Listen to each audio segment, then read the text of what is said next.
بیوی کا چہرہ اتنا روشن تھا، وہ کچھ پڑھ رہی تھی۔ اس کی آواز میرے کانوں میں آ رہی تھی۔ میں ابھی اس چیز کے بارے میں سوچ ہی رہا تھا جب وہ میرے پاس آئی اور بولی کہ یہ سجدہ شکر تھا، پر میں جو اپنی سوچوں کی الگ دنیا میں گم تھا، ابھی یہی نہیں بول پا رہا تھا کہ جو قیمتی چیز بستر پر پڑی تھی وہ کیا تھی۔ میری بیوی ایسے فرش پر کیوں بیٹھی تھی اور یہ سب کیا کر رہی تھی؟ ایسا تو میں نے کافی فلموں میں دیکھا تھا۔ مجھے تو لگ رہا تھا کہ جس عورت سے میرا نکاح ہوا ہے وہ کوئی عام عورت نہیں، بلکہ وہ تو کوئی جادوگرنی ہے۔ بیوی کی آواز نے ایک اور کشمکش میں ڈال دیا جب وہ مجھ سے بولی کہ آپ بھی سجدہ شکر کریں، آج ایک خاص رات ہے، اور دیکھیں اس خاص رات میں آج ہمارے ساتھ کیا ہوا۔ اللہ نے ہم دونوں کو ملا دیا، پر میری خوف اور ڈر سے یہ حالت تھی کہ مجھ سے اٹھا نہیں جا رہا تھا۔ میرے ہاتھ کانپ رہے تھے۔ کچھ دیر پہلے مجھے ایسا محسوس ہو رہا تھا جیسے مجھے بیوی کی خاموش آوازیں سنائی دے رہی ہیں، یا مجھے اس کے ہونٹ ہلتے نظر آتے۔ مجھ پر ایک عجیب سی کپکپی طاری تھی۔ پھر بھی میں نے خود کو حوصلہ دیا اور بستر پر بیٹھا ہی تھا، پر میری نظر میرے بستر کے ساتھ ایک اور چیز پر پڑی تھی۔ وہ چیز کوئی عام چیز نہیں لگ رہی تھی۔ میری بیوی بار بار محبت بھری نگاہوں سے اسے دیکھی جا رہی تھی۔ کبھی بیوی میری طرف دیکھتی، کبھی ہونٹ ہلاتی، تو کبھی پیار سے سامنے پڑی چیزوں کی طرف دیکھتی۔ کہنے لگی تھی کہ آج رات بہت خاص ہے، یہ سب کچھ اسی کا ہی تو اہتمام ہے۔ اب ہم دونوں میاں بیوی ہیں۔ اتنے میں میری بیوی نے اپنے حجاب کو صحیح کیا اور مسکرا کر کچھ پڑھنے لگی اور ساتھ دیوار کی طرف دیکھنے لگی۔ وہ مجھ سے بھی کچھ کہے جا رہی تھی، پر میرا وجود مجھے اس بات کی اجازت نہیں دے رہا تھا میں اس کی باتوں کو توجہ سے سن سکوں۔ ڈر اور خوف بڑھتا جا رہا تھا۔ اتنے میں بیوی کچھ پڑھتے ہوئے واپس آئی اور میرے ہاتھ پر اپنا ہاتھ رکھا اور الفاظ بولے کہ خدا کا شکر ہے، اس نے آپ جیسا شریک حیات دیا۔ میں خوش نصیب ہوں۔ آپ اتنی خاموشی سے میری باتیں سن رہے ہیں۔ آج سے پہلے تو میں نے خود کو اتنا چھپایا، آج تک شادی نہ کی، کوئی رشتہ ہی نہیں ملتا تھا۔ شاید میرے ان کاموں کی وجہ سے لوگ مجھے پسند نہیں کرتے تھے۔ وہ جیسے جیسے باتیں کرتی گئی ویسے ویسے میرے خوف میں اضافہ ہوتا گیا۔ اتنے میں میری نظر اس کے ہاتھ پر گئی۔ کوئی چمکتی چیز اس کے ہاتھ کے اوپر آئی ہوئی تھی جو میرے ہاتھ سے ٹکرا رہی تھی۔ اس نے مجھے ہلایا اور کہا، کیا طبیعت خراب ہے؟ میں آپ کا سر دبا دوں؟ وہ جتنا میرے قریب آ رہی تھی میں اتنا ہی اس سے دور جا رہا تھا۔ میں نے صرف اتنا کہا، بخار ہے۔ کہنے لگی، آپ سو جاؤ، صبح بات ہوگی۔ صبح میری آنکھ کھلی تو وہی منظر دیکھا۔ بستر پر کچھ پڑا تھا، جبکہ بیوی کے ہونٹ بھی ہلتے محسوس ہو رہے تھے۔ میری چیخ نکلی اور میں بے ہوش ہو گیا۔ جیسے ہی ہوش آیا تو میرے ابا اور میری بیوی سامنے کھڑے تھے اور میں ہسپتال کے بستر پر پڑا تھا۔ مجھے دوبارہ سے سارا منظر یاد آیا۔ بیوی کی آواز دوبارہ سے کانوں سے ٹکرائی کہ ہوش میں آئیں، میں آپ کے بغیر نہیں رہ سکوں گی۔ وہ چیزیں بھی مجھے یہاں دوبارہ دکھائی دیں جو بستر پر دکھائی دیتی تھیں۔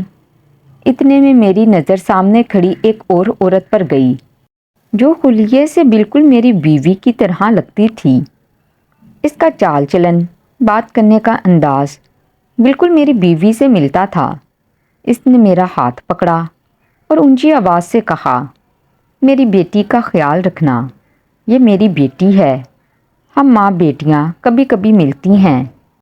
آج میں بہت مشکل سے آئی ہوں، ابھی جانا ہے۔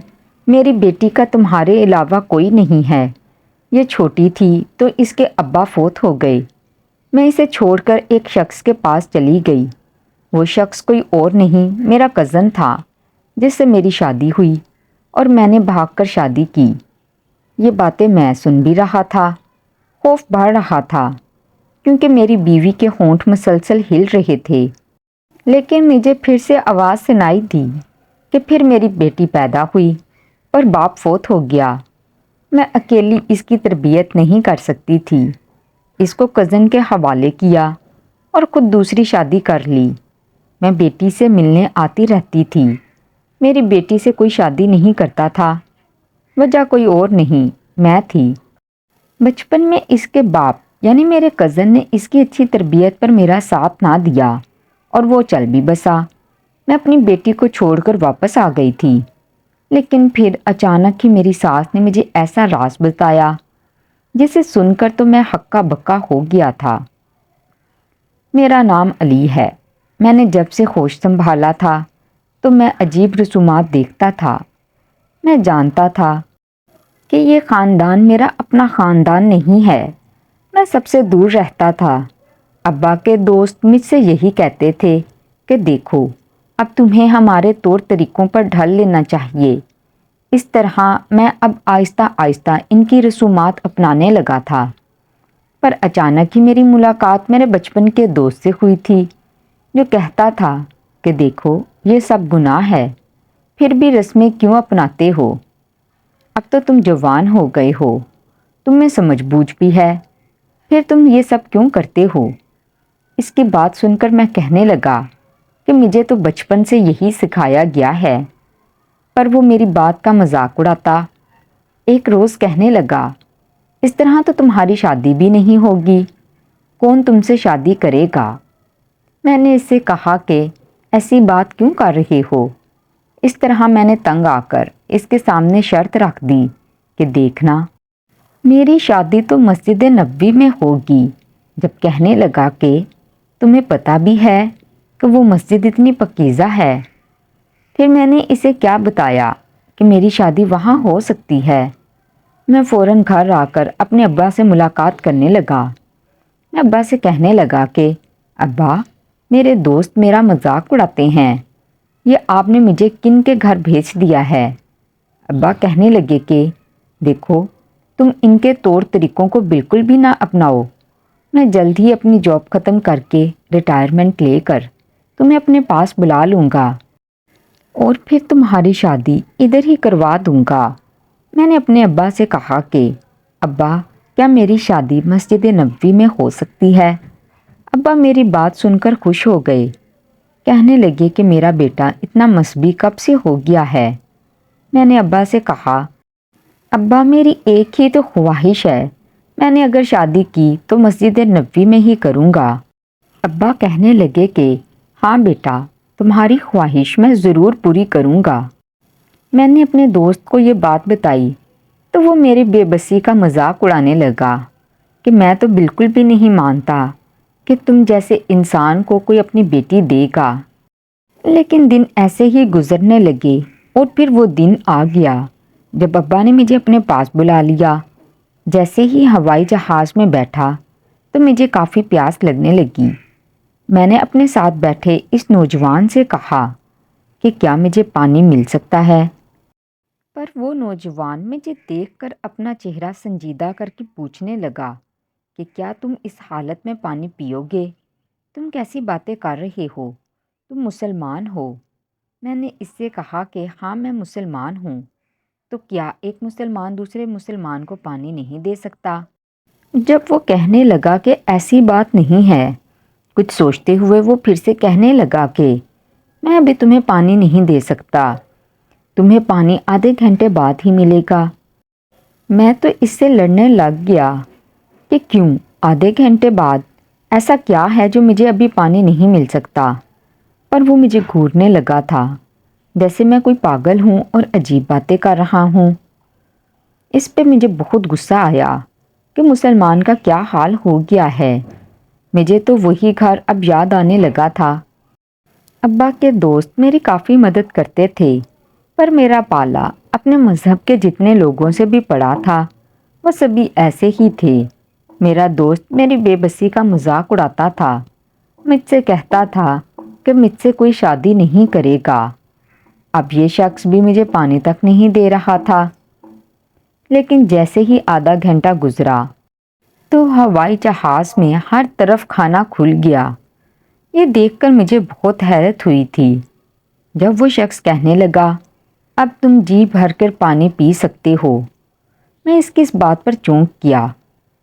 میں نے اس سے کہا کہ یہ سب کیا ہے، لیکن وہ شخص پھر سے مجھے حیرت سے دیکھ کر کہنے لگا کہ کیا تم مسلمان ہو؟ میں نے اس سے کہا، ہاں میں مسلمان ہوں۔ میری بات پر میرا وہ مذاق اڑانے لگا اور کہنے لگا، تم کہاں جا رہے ہو؟ جب میں نے اس سے کہا، میں تو مسجد نبوی جا رہا ہوں، میں وہاں رہنے والا ہوں، کہنے لگا، وہاں جا کر کسی سے پوچھ لینا، تمہیں تمہارے سارے سوالوں کے جواب مل جائیں گے۔ اس کی اس بات پر میں بہت غصہ ہوا، لیکن دل ہی دل میں یہی کہنے لگا کہ ابھی میں اپنے ابا سے مل کر انہیں سب کی شکایت لگاؤں گا۔ میں اپنے ابا سے کافی عرصے سے الگ تھا۔ وہ بس کبھی کبھی ہی مجھ سے ملنے آتے تھے۔ وہ مجبور تھے، ان کا یہاں کوئی بھی نہیں تھا، تبھی انہوں نے مجھے اپنے دوست کے ہاں بھیج دیا تھا۔ میرا سارا بچپن اسی گھر میں گزرا تھا۔ ان کا دوست مجھ سے بہت محبت کرتا تھا، مگر ان کے بیچ بہت فرق تھا۔ مگر میرے ابا کے دوست نے کبھی بھی مجھے کسی چیز کی کمی محسوس ہی نہیں ہونے دی تھی، لیکن ایک کمی تھی جو میرے اندر تھی، اور اس ایک کمی نے مجھے کافی بدل کر رکھ دیا تھا۔ میں جیسے ہی مدینہ پہنچا تو میرے ابا مجھے لینے کے لیے آئے ہوئے تھے۔ ان کے چہرے پر بہت زیادہ نور تھا۔ ابا کا چہرہ بہت زیادہ روشن تھا۔ ابا کہنے لگے کہ چلو آؤ، میں تمہیں اپنے دوست قاری صاحب سے ملواتا ہوں۔ وہ مجھے اپنے دوست کے ہاں لے کر گئے۔ قاری صاحب نے مجھے جیسے ہی دیکھا تو کہنے لگے کہ بیٹا آؤ، میں تمہیں اپنے گھر لے کر جاتا ہوں۔ اس طرح میں وہاں چلا گیا۔ جب اچانک میرے ابا نے بات چھیڑ دی کہ بیٹا، ان قاری کی ایک بیٹی ہے، اب میں تمہاری شادی اسی سے کرواؤں گا۔ تم ہی چاہتے تھے کہ تمہاری شادی مسجد نبوی میں ہو، اب تمہارا نکاح اس عورت کے ساتھ مسجد نبوی میں ہی ہوگا۔ میں یہ سن کر تو خوشی سے اچھل پڑا تھا، پر قاری صاحب کو دیکھ کر میں نے خود کو سنبھالا۔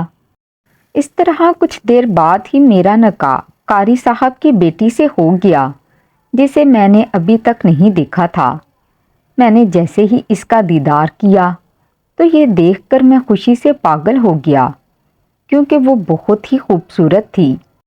اس نے حجاب میں خود کو ڈھانپا ہوا تھا، جبکہ اس کے چہرے پر بھی بہت زیادہ نور تھا، اور اس کا چہرہ بھی ابا کی طرح بہت زیادہ روشن تھا۔ وہ میرا بہت ہی خیال رکھنے لگی تھی۔ میں اب اپنے ابا کے ساتھ ہی رہنے لگا تھا، پر اس روز آدھی رات کا وقت تھا۔ جیسے ہی میری آنکھ کھلی تو اپنی بیوی کو فرش پر بیٹھے دیکھ کر میری روح تڑپ گئی۔ میں کہنے لگا کہ تم یہاں کیوں بیٹھی ہو؟ آؤ اوپر بیٹھو، میرے ساتھ بیٹھو۔ جب وہ کہنے لگی کہ یہ تو میں اس ذات کا شکر کر رہی ہوں جس نے مجھے اتنا سمجھدار شوہر دیا ہے، میں نے اس سے کہا، یہ شکر تو تم بیڈ پر بھی بیٹھ کر سکتی ہو۔ میری بات پر وہ مسکرا دی۔ جب میری نظر اس کے ہاتھ پر گئی، اس کے ہاتھ پر ایک چیز پڑی تھی۔ دھیرے دھیرے میری نظر اس بیڈ پر گئی۔ وہ چیز دیکھ کر تو میری روح کانپ گئی تھی۔ نہ جانے یہ کیا تھا۔ مجھے اپنی بیوی سے خوف محسوس ہو رہا تھا۔ میں ایک ہی دم اس سے پیچھے ہو گیا۔ اس سے کہنے لگا، میرے قریب مت آؤ۔ جب وہ کہنے لگی کہ کیا ہو گیا ہے؟ یہ تو سب کچھ اس ذات کا شکر ہے، آپ کو بھی یہ شکر کرنا چاہیے۔ میں نے اس سے کہا کہ نہیں، میں یہ نہیں کروں گا، پر بیوی نے مجھے زبردستی اپنے ساتھ بٹھا لیا۔ میں اس جگہ بیٹھ گیا تھا، لیکن جو بیوی مجھے کرنے کا کہہ رہی تھی مجھ سے وہ نہیں ہو پا رہا تھا۔ اچانک ہی بیوی نے کچھ پڑھ کر مجھ پر پھونکنے لگ گئی۔ یہ دیکھ کر میری روح فنا ہو گئی تھی کہ نہ جانے وہ یہ حرکتیں کیوں کر رہی ہے۔ میں اس سے کہنے لگا کہ دیکھو، یہ سب مت کرو، یہ توہم پرستی ہے۔ وہ ایک ہی لمحے کو ساکت ہو گئی تھی۔ کہنے لگی کہ آپ کو کیا ہو گیا ہے؟ مجھے تو لگ ہی نہیں رہا کہ آپ ان انسان کے بیٹے ہیں جو مسجد نبوی میں رہتے ہیں، جن کا سارا عرصہ مسجد نبوی میں گزرا ہے۔ میں بہت شرمندہ ہوا تھا اور میں کہنے لگا کہ مجھے نہیں پتا کہ میری بیوی ایسی ہوگی، میں تو پہلی نظر پہ تم پر فدا ہو گیا تھا۔ وہ کہنے لگی کہ دیکھو، اس کام میں بہت سکون ہے، اس عمل سے سب کچھ ٹھیک ہو جاتا ہے، اور ہم تو یہ کام رات کے وقت کر رہے ہیں، کسی کو بھی پتہ نہیں چلے گا، پر آپ کو اس سے جھجک کیوں ہے؟ میں تو آپ کی بیوی ہوں۔ اس کی بات پر میرے چہرے پر پسینہ چھا گیا۔ مجھے تو ابھی بھی یقین نہیں آ رہا تھا کہ میری بیوی یہ سب کرتی ہے۔ میں سامنے اس چیز کو بار بار دیکھ رہا تھا جس سے مجھے عجیب سی گھبراہٹ ہو رہی تھی۔ زندگی میں پہلی دفعہ ہی تو میں نے وہ چیز دیکھی تھی، جبکہ اب میں اپنی بیوی کو دیکھ رہا تھا۔ بیوی نے میرے سر پر ہاتھ رکھا اور کہنے لگی کہ لگتا ہے آپ کو بہت تیز بخار ہو رہا ہے۔ پر اگلے ہی پل اس کے ہاتھ میں وہ چیز دیکھ کر میری روح فنا ہو گئی تھی۔ ابھی بھی اس کے ہونٹ ہل رہے تھے، جبکہ وہ ویسے ہی میرے قریب آ رہی تھی۔ اس سے پہلے کہ وہ مزید قریب آتی، میرا پورا وجود بے جان ہو گیا اور میں بے ہوش ہو گیا تھا۔ مجھے جیسے ہی ہوش آیا تو بیوی یہی صدائیں لگا رہی تھی کہ اٹھ جائیں نا، آپ کے بغیر میں نہیں جی سکتی۔ میں نے ساری زندگی ایک ایسے شوہر کے خواب دیکھے تھے جو پل پل میرا ساتھ دے، اور جب وہ خواب پورے بھی ہو گئے اور میری شادی ایک ایسے ابا کے بیٹے سے ہوئی جن کی ساری زندگی مسجد نبوی میں گزری ہے، تو پھر اچانک سے آپ کو یہ کیا ہو گیا ہے؟ اس کی باتیں سن کر میں اسے دیکھنے لگا۔ جب اچانک میری سامنے نظر گئی، وہ میری ساس تھی۔ میری ساس کہنے لگی کہ میں جانتی ہوں میری بیوی کافی نیک ہے، وہ کافی دیندار ہے، تب ہی مجھے ایسا خدشہ لگتا تھا کہ کوئی بھی اس سے شادی نہیں کرے گا، کیونکہ آج کل کے زمانے میں کون نیک دیندار لڑکیوں کو اپناتا ہے۔ ان کی بات سن کر تو میں چونک ہی گیا تھا۔ میں پھر سے اپنی بیوی کی جانب دیکھنے لگا جس کا چہرہ پر نور تھا۔ میری ساس کہنے لگی کہ غلطی میری ہی ہے جو میں نے اپنی بیٹی پر توجہ نہ دی۔ اب میں جان گیا تھا جو قاری صاحب تھے وہ میری بیوی کے خالو تھے۔ میری ساس کہنے لگی کہ میری بیٹی مدرسہ میں پڑھنے لگی تھی اور ذکر الہی میں اس کے ہونٹ ہلتے رہتے تھے، اسے نبی سے عشق تھا۔ یہ دعا کرتی تھی ایسے شخص سے شادی ہو جو اسے سنے، اسے سمجھے اور خدا کے ساتھ اس کا تعلق بھی مضبوط ہو۔ تسبیحات اور قرآن پاک اس کے بستر کے قریب ہوتے تھے۔ یہ سن کر مجھے جھٹکا سا لگا کہ میں جو کچھ سمجھ رہا تھا وہ کوئی ایسی ویسی چیزیں یا منتر نہیں تھے، بلکہ ذکر الہی تھا۔ وہ نبی کی محبت تھی، وہ قیمتی چیز تسبیح تھی جو بستر پر پڑی تھی، وہ قرآن پاک تھا جو بستر کے ساتھ تھا اور سامنے دیوار پر کل لگے تھے۔ یہ تصور کر کے شرم سے میں چور ہو گیا تھا کہ میں کیسا انسان تھا، پر میں کیا کرتا۔ میں جس گھر گیا تھا وہ گھر ایک ہندو مذہب کے لوگوں کا تھا۔ وہاں ہر طرف پوجا ہی کی جاتی تھی۔ ان کی ساری رسومات ہم لوگوں سے الگ تھیں۔ جب ہی بچپن سے ہی ابا کے اس دوست نے مجھے اپنے ساتھ لگا لیا تھا۔ میں جب تک ان کا ساتھ نہ دیتا تو مجھے ایسا ہی لگتا تھا جیسے میں اس گھر میں مفت میں رہ رہا ہوں۔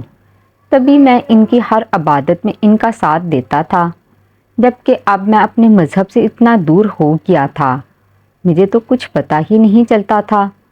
میرے مذہب کے مسلمان لوگ مجھ سے نماز اور روزے کی باتیں کرتے تو میں ان کا چہرہ دیکھنے لگ جاتا تھا۔ مجھے تو اس بات کا بھی علم نہیں تھا۔ مجھے تو اپنے ابا سے بھی پوچھتے ہوئے شرم آتی تھی کہ وہ کیا سوچیں گے کہ میں مذہب سے اتنا دور ہو گیا ہوں۔ اس روز ایئرپورٹ پر میں نے جس شخص سے پانی مانگا تھا، اس شخص نے بھی مجھے نہ بتایا کہ رمضان کا مہینہ چل رہا ہے، اور میں بے شرموں کی طرح اس سے پانی مانگ رہا تھا۔ وہ بھی میرے بارے میں کیا سوچ رہا ہوگا۔ اب میں بہت شرمندہ ہو گیا تھا، پر میں جان گیا تھا کہ میری بیوی ایک نیک اور دیندار ہے۔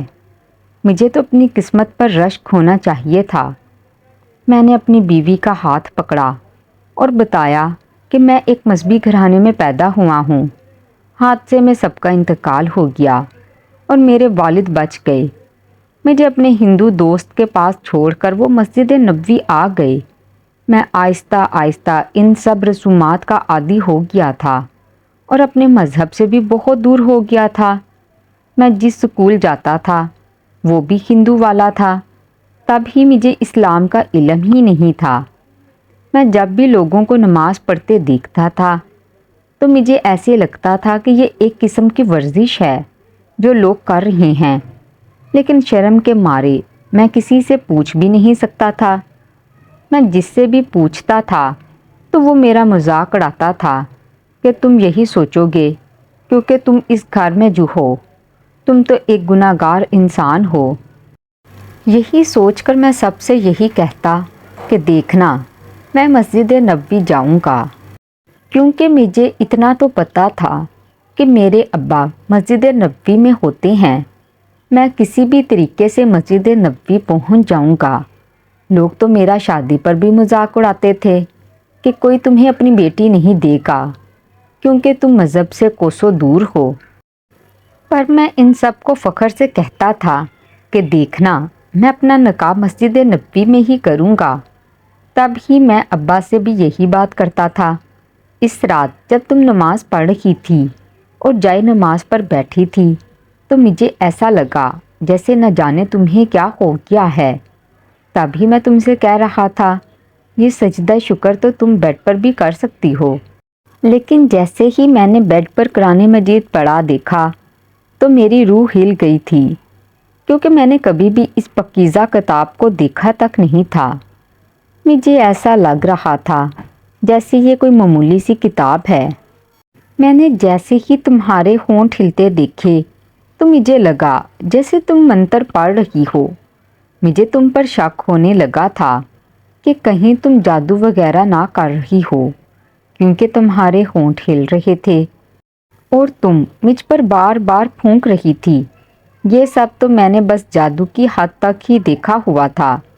مجھے کہاں معلوم تھا کہ عبادات بھی ایسے ہی ہوتی ہیں۔ یوں میں ڈر گیا تھا اور بے ہوش ہو گیا۔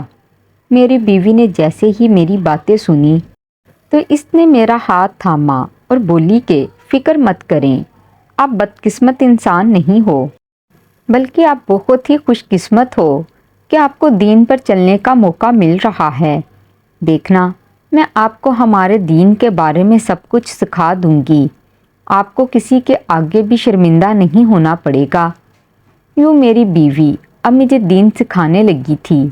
اس کے ہونٹ ہلے تو درود شریف سنائی دیا۔ میں بھی اس کے پیچھے پیچھے درود شریف پڑھنے لگا تھا۔ بیوی نے مجھے نماز سکھائی۔ میں آہستہ آہستہ نماز سیکھنے لگا تھا اور اب روزے کی فضیلت سے بھی آگاہ ہو گیا تھا۔ پہلے تو مجھے بھوک پیاس ستاتی تھی، پر دھیرے دھیرے مجھے حوصلہ اور صبر ملنے لگا اور میں اس طرح دین پر پختہ ایمان لے آیا تھا۔ اپنی بیوی کی طرح مجھے بھی نبی سے عشق ہونے لگا۔ مجھے آج وہ سارے مطلب سمجھ آ گئے تھے۔ میں دوبارہ سجدے میں گر گیا۔ یہ شکر کا سجدہ تھا۔ جب میری شادی کا پہلا دن تھا تو میری بیوی نے مجھ سے کہا تھا کہ سجدہ شکر کریں، پر اس کی باتیں اس وقت میرے پلے نہیں پڑی تھیں۔ پر آج میں سب کچھ سمجھ گیا تھا۔ آج مجھے کوئی خوف نہیں تھا، کوئی ڈر نہیں تھا۔ میں بیوی کے ساتھ مدینہ ہی میں رہنے لگا تھا۔ میرے ابا نے مجھ سے معافی مانگی تھی کہ بیٹا مجھے معاف کر دو۔ اپنے ایمان کو پختہ کرنے کے چکر میں اتنا غافل ہو گیا کہ میں تمہیں بھول گیا تھا۔ مجھے تمہیں بھی دین کا علم دینا تھا۔ کاش میں تمہیں اپنے ساتھ رکھتا۔ میں نے اپنے ابا کے جڑے ہوئے ہاتھ پیچھے کر دیے کہ ایسا مت کہیں۔ میں اب مدینہ میں رہتا تھا اپنی بیوی کے ساتھ۔ اب میں اپنی زندگی کے اچھے دن گزار رہا تھا۔ اس طرح میں ایک عالم بن گیا تھا۔ میں نے واپس اپنے ملک جانے کا فیصلہ کیا۔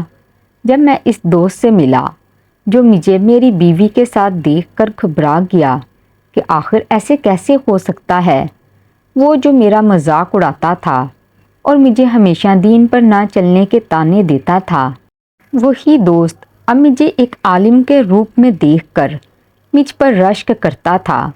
اب وہی اپنے مسئلے لے کر میرے پاس آتا تھا۔ اس نے مجھ سے معافی بھی مانگ لی تھی۔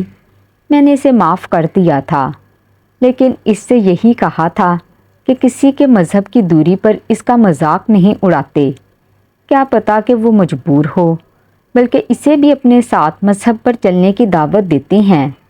میری بات پر وہ بہت شرمندہ ہوا تھا۔